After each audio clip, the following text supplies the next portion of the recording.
하나님 말씀 스가랴 14장 1절에서 11절까지입니다. 스가랴서 마지막 장에 왔습니다. 스가랴는 이스라엘이 바라는 날, 그리고 우리가 바라는 그 날을 여호와의 날 혹은 그날이라고 표현하는데요. 이 여호와의 날은 예언이 절정을 이루는, 그러니까 이 시대라고 따지면 예수님의 초림, 그리고 오늘 우리에게는 예수님의 재림이 이루어지는 그 날을 의미한다고 볼 수 있습니다.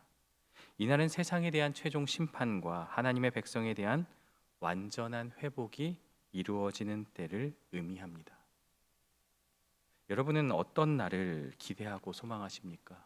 어렸을 때는 소풍 가는 날이 참 기대가 되었고요. 잠을 못 이루죠. 또 좋아하는 드라마가 있으면 그 드라마가 방영하는 그날을 기다리기도 하고요. 이제 저 같은 경우는 이제 결혼을 했기 때문에 결혼 기념일이나 또 이런 날들, 우리가 기대하고 바라는 그런 날들이 있지만 사실 지나고 나면 아무것도 아닌 게 되죠. 딱 지나고 나면 그 날에 대한 그 모든 것들이 금세 사라지는 것을 보게 됩니다. 그러나 오늘 본문이 말하는 여호와의 날은 영원한 하나님 나라, 그것을 우리에게 말씀하고 있다. 지금 포로기에서 돌아온 절망 가운데 있는 이스라엘 백성들, 그리고 혼란한 시대를 살아가는 오늘 우리에게 이 날이 우리의 소망이 되어야 함을, 이 땅의 소망이 아니라 영원한 하나님 나라를 바라보아야 될 이유가 이 스가랴서의 말씀을 통해서 우리는 보게 되어집니다. 먼저 1절을 보면요, 여호와의 날이 이르리라. 그날에 내 재물이 약탈되어 내 가운데에서 나누이리라. 우리가 보는 한글 성경에는 없어요. 그러나 원문을 보면 이 1절의 시작이 보라로 시작돼요. 이 여호와의 날 그 앞에 가로 열고 보라라고 쓰면 더 좋습니다. 그러니까 원문에는 이제 힘내라고 해서 보라라는 말이 있어요. 보라, 여호와의 날이 이르리라. 집중해서 너희가 이 말씀을 들으라는 그러한 내용이죠. 지금까지는 이제 그날이라고 했다면 구체적으로 그날이 여호와의 날이라고 먼저 이렇게 표현하는데요.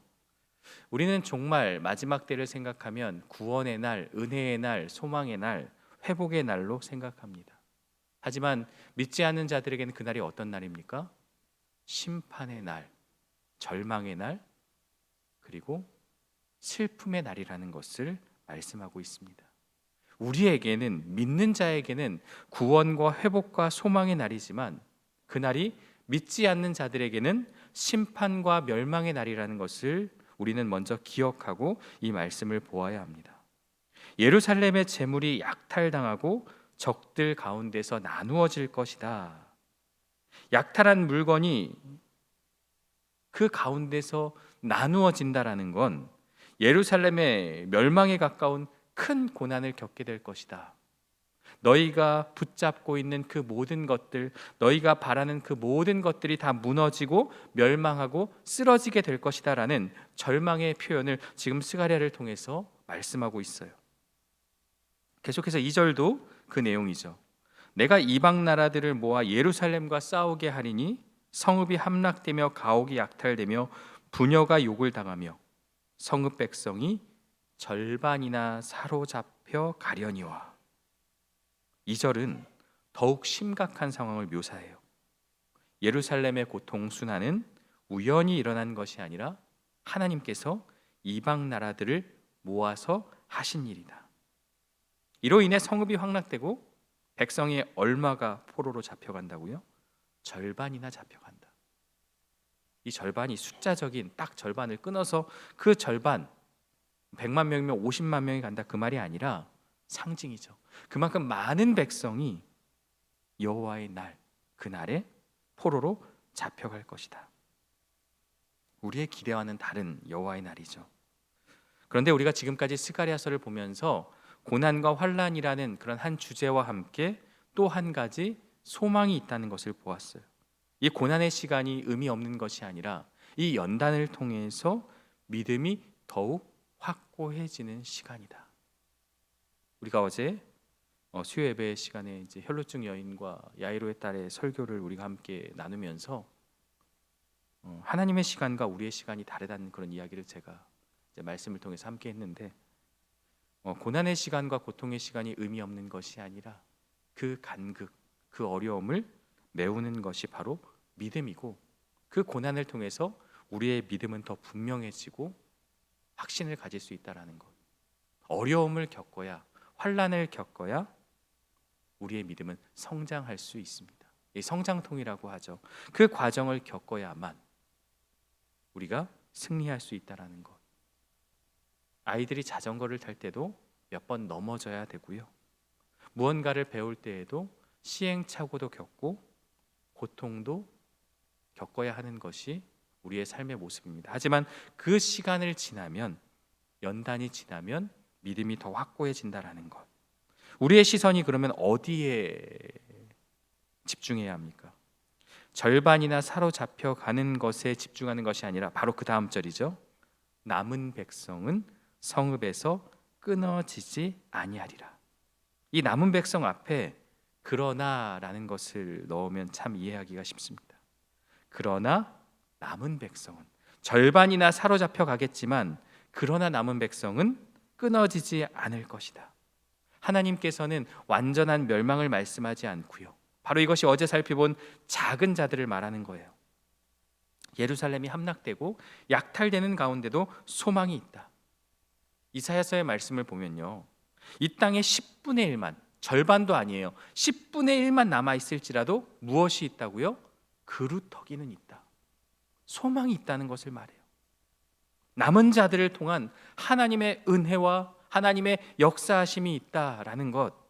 그래서 절망 가운데 우리가 소망을 가질 수 있는 이유가 여기에 있는 거예요. 우리가 잡혀가는 그 절반의 시선을 둘 것이 아니라 남은 자들, 이 땅에 남아있는 자들, 인내하며 그 믿음을 통해서, 하나님과 함께 하심을 통해서 그 믿음을 증명하는 사람에게 우리가 시선을 두어야 하는 것이 바로 이 말씀을 통해서 알게 되어지는 거죠. 3절, 그때 여호와께서 나가사 그 이방 나라들을 치시되, 이방 나라들을 통해서 이스라엘에게 고통과 아픔을 주셨지만 그러나 그때 여호와께서 그 이방 나라들을 치실 것이다. 예루살렘이 절망 가운데 있을 때 하나님이 친히 나서서 그 이방 나라들을 치실 것이다. 이것이 소망인 것은요, 이 싸움을 우리가 하는 게 아니라 하나님이 하신다는 것에 있어요. 1절과 2절은 절망으로 시작하지만 2절 마지막에 남은 백성, 그리고 3절에 여호와께서 치신다라는 것을 통해서 우리는 소망을 발견할 수 있어요. 이 왕의 전쟁 날에 싸운 것 같이 하시리라. 제가 이 부분에서 도대체 이 왕예가 뭔가 한참 이제 봤더니 이제 이전과 같이라는 뜻이더라고요. 옛말이더라고요. 이 왕의 전쟁 날에 싸운 것 같이라는 표현은 하나님께서 과거에 행하셨던 대로, 이스라엘의 역사를 돌아보면 어때요? 하나님께서 늘 함께 하시고 하나님이 싸우셨죠. 하나님의 능력으로 승리를 주셨던 그 방식 그대로 이 왕의 이전과 같이 하나님께서 싸우신 것 같이 그렇게 하실 것이다. 절망이 소망으로 바뀔 수 있는 이유가 여기에 있습니다. 물론 우리의 믿음, 우리의 행실, 우리의 삶의 모습 가운데서도 소망을 찾을 수 있지만 근본적인 이유는 하나님이 일하시기 때문이다. 남은 백성에 대한 소망을 가지게 되는 근거가 여기에 있어요. 여호와의 날은 여호와께서 우리를 위해 싸우시는 날이기 때문입니다. 하나님께서는 우리와 함께 할 것을, 우리 대신 싸우겠다는 그 약속을 해주셨습니다. 그렇다면 우리는 그 하나님과 함께 한다는 것을 결단해야 합니다. 고난의 시간 가운데서도 인내할 수 있는 이유가 나의 어떤 그런 단단함, 나의 믿음이 확고해서가 아니라 하나님이 우리와 함께 하기 때문이다.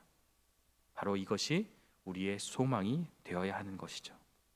4절을 보면요, 그날에 그의 발이 예루살렘 곧 동쪽 감람산에 서실 것이요 감람산은 그 한가운데가 동서로 갈라져 매우 큰 골짜기가 되어서 산 절반은 북으로 절반은 남으로 옮기고, 이것은 하나님의 싸우는 것을, 하나님이 싸우시는 것을 표현하고 있어요. 여러분, 전쟁이라 하면 칼이 나와야 되고 방패가 나와야 되고 창이 나와야 하지만 그런 게 나오지 않아요. 말도 없고 전차도 없어요. 마차도 없어요. 그냥 하나님의 방식, 마치 지진이 나는 것처럼 이 다음 절에 보면 그분의 발이 감람산에 서자 산 한가운데가 동서로 갈라져 거대한 골짜기가 생기고 산의 절반은 북쪽으로 산의 절반은 남쪽으로 옮겨질 것이다. 여기서 우리가 이 감람산이라는 것을 주목해야 합니다. 감람산은요, 이제 그 안에 겟셋만의 동산까지 같이 포함하고 있어요. 그렇다면 이 산은 예수님의 사역 가운데 아주 중요한 의미를 갖고 있어요. 에스겔의 환상에서도 하나님의 영광이 성전을 떠나 머물렀던 곳이 바로 이 산이었습니다. 죄로 더럽혀진 성전이 아니라 이 산에 임하였다. 주님도 십자가를 지기 전날 겟세마네 동산에서 간절히 기도하며 고통 가운데 홀로 계셨습니다. 부활하시고 승천하신 그곳도 감람산이었습니다. 스가랴 14장은요, 예수 그리스도의 그 사역 전체를 보여주는 놀라운 말씀입니다. 그래서 이 예언의 말씀은 주님의 십자가와 승천을 포함하고 그분이 약속대로 다시 오실 그 재림에 대한 확실한 소망을 담고 있습니다. 5절에 보면요, 그 산 골짜기는 아셀까지 이를지라 너희가 그 산 골짜기로 도망하되 유당 우시야 때의 지진을 피하여.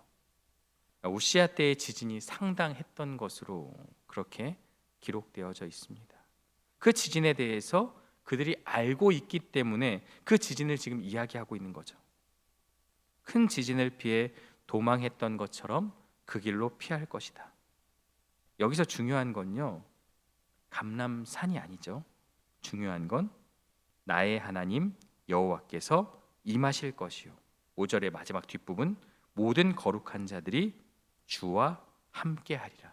이 감람산이라는 것은요, 이 말씀이 예언이라는 것을 보여주는 거고, 중요한 건 환난의 시대에도 주님과 함께하리라. 모든 거룩한 자들이 주님과 함께할 것이다.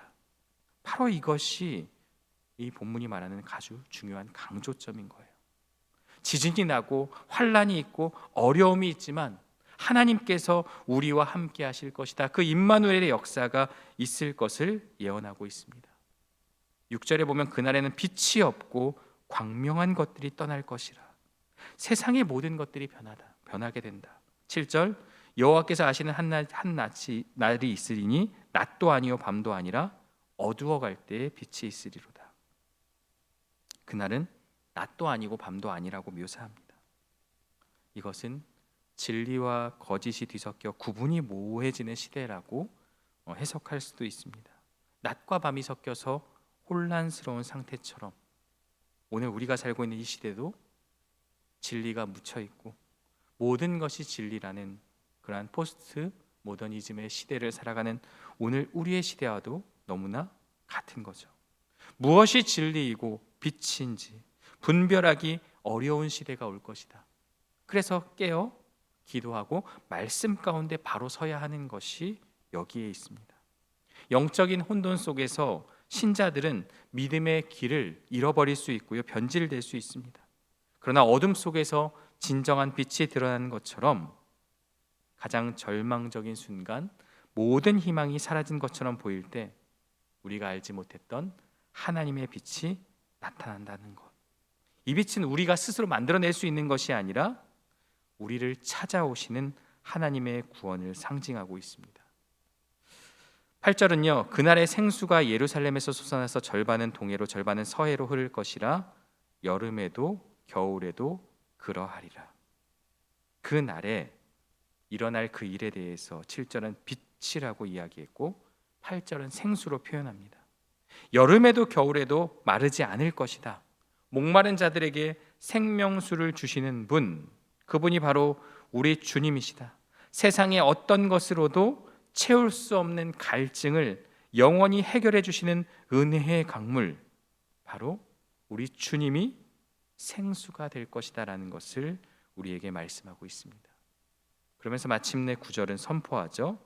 여호와께서 천하의 왕이 되시리니 그날에는 여호와께서 홀로 한 분이실 것이요 그의 이름이 홀로 하나이실 것이라. 여호와께서 천하의 왕이 되실 것이다. 홀로 하나이다. 그 이름도 홀로 하나이다. 우리의 소망이 여기에 있습니다. 예수 그리스도의 권세 앞에 모두 무릎 꿇게 될 것이다. 하나이신 왕이라는 건, 한 분이신 왕이라는 건 다른 왕을 인정하지 않겠다는 거예요. 오직 여호와만이 참된 왕이라는 것, 그날에는 그것이 드러나게 될 것이다라는 것을 우리에게 말씀하고 있습니다. 이제 10절을 보면 예루살렘 주변의 지형이 극적으로 변할 것을 예언합니다. 예루살렘의 모습이 완전히 바뀔 것이다. 예루살렘을 감싸고 있는 모든 언덕이 이 아라바처럼 평평한 땅으로 변하게 될 것이다. 이것은 게바에서부터 남쪽의 림몬에 이르기까지 넓게 펼쳐지게 될 것이다. 주변 지대가 낮아지면 상대적으로 예루살렘이 높아져서, 그 높아진다는 것은 중심을 말하는 거잖아요. 이 지역 전체의 중심이 될 것이다. 10절은 그렇게 되더라도 예루살렘은 그 본처에 있으리라. 여러분, 이 예루살렘이 문자적인 예루살렘이 아니라 교회, 즉 성도를 뜻하는 겁니다. 그 본처에 있으리라, 이 말은 예수 그리스도 위에, 예수 그리스도 안에 성도가 세워질 것이다. 그 마지막 날의 심판의 날에 하나님을 믿는 사람들은 예수님 위에 세워질 것이다. 예수님 안에 세워질 것을 말하고 있습니다. 마지막 11절은요, 사람이 그 가운데에 살며 다시는 저주가 있지 않으니 예루살렘이 평안히 서리로다.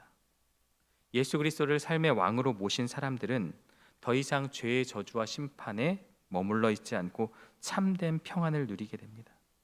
모든 죄에서 벗어나 온전한 안식과 평안을 누리는 것, 바로 이것이 하나님과 함께함을 통해서 얻을 수 있는 평안입니다. 성도들의 삶의 방향과 목적이 여기에 있습니다. 평안을 주시는 주님과 함께 영원히 서게 되는 것, 바로 그것을 우리가 소망해야 합니다. 스가랴 14장은요, 우리가 내일도 마지막으로 살펴보겠지만 세상의 모든 혼돈과 악이 총집결하는 최후의 전쟁을 예언합니다. 이 전쟁은 거대하고 두려운 것처럼 보이지만 승리는 이미 정해져 있습니다. 오늘 우리의 삶이 전쟁인데요, 하나님의 말씀이냐, 세상의 가치관이냐, 우리는 수없이 많은 고민과 또 그 선택의 갈림길에서 우리는 고민합니다. 그러나 그 승리는 정해져 있습니다. 이 전쟁에서 우리가 승리하는 방법은요, 칼을 들고 우리의 힘으로 싸우는 것이 아닙니다. 악은 우리를 향해서 너희는 망했다, 너희를 하나님이 버렸다라고 속삭입니다. 너 죄인이잖아, 너 정말 부족하잖아, 너 연약하잖아. 하지만 사탄의 이러한 소리는 잘못된, 거짓된 그러한 표현이죠.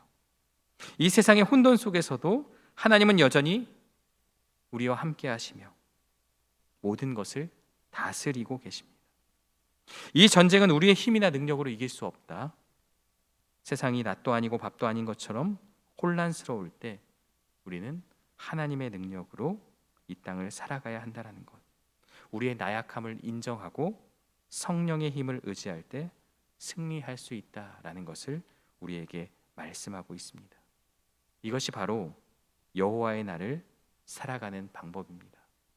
오늘 우리가 살아가는 이 시대 또한 오늘 스가랴의 배경의 시대와 다르지 않습니다. 그러나 승리는요, 우리의 힘으로 가능한 것이 아니라 우리의 왕 대신 하나님을 믿고 따르는 순종에 있음을 기억해야 합니다. 우리의 힘과 능력으로 되지 않고 하나님이 싸우실 것이다. 그렇다면 우리는 하나님과 함께함을 선택하고 고난 가운데서 그분이 우리와 함께 하심으로 주는 그 평안 가운데서 승리하는 저와 여러분들 되시기를 주님의 이름으로 축원합니다. 함께 기도하겠습니다. 하나님 아버지, 스가랴서의 말씀을 통해서 여호와의 날에 대한 예언의 말씀을 보게 됩니다. 절망 가운데 있는 이스라엘 백성들, 성전이 무너지고 포로 생활에서 돌아와 모든 것이 황폐해진 그 순간에 하나님께서는 남은 자들을 통한 구원의 역사하심, 구원의 드라마를 이루어 가고 있음을 보았습니다. 오늘 살아가는 우리의 시대도 이와 다르지 않습니다. 낮과 밤이 혼재되어 있고 진리가 아닌 것이 진리처럼 둔갑하며 우리를 유혹하고, 여전히 세상의 그 가치관들은 우리에게 많은 것들을 유혹하며 또한 말씀 위에 바로 서는 것을 포기하도록 만드는 그러한 세상 가운데 살아가고 있습니다. 하지만 남은 자가 되어서 하나님의 말씀 위에 바로 서며 성령의 능력으로 말미암아 승리하는 우리 모두가 되게 하여 주옵소서. 예수님의 이름으로 기도합니다. 아멘.